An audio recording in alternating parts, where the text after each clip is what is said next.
My name's Nicholas and I was in Year 12 last year when I completed my HSC, and I've moved on to university now. I've been in Sky Academy as a student since the start of Year 10 right through till the end of Year 12. I came to know about Sky Academy when I was in Year 10 and I started to have difficulties with the course, and going into Extension 1 the following year I wanted to make sure that I was up to snuff.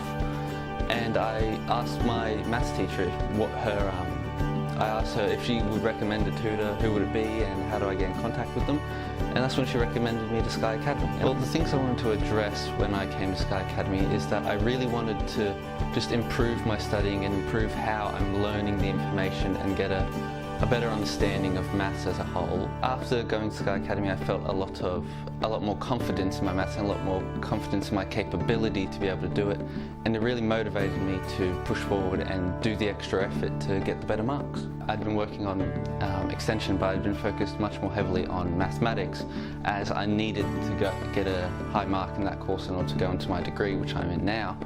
But in my extension I got an E3, which out of an E4.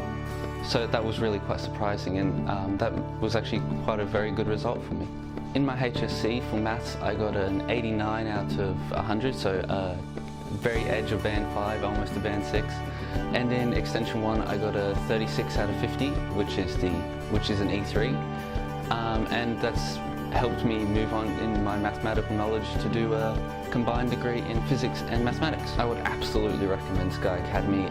It's great for anyone who's struggling with maths and just having trouble with the concepts or figuring out how they have to solve the problems in a way that makes sense to the marker and to themselves.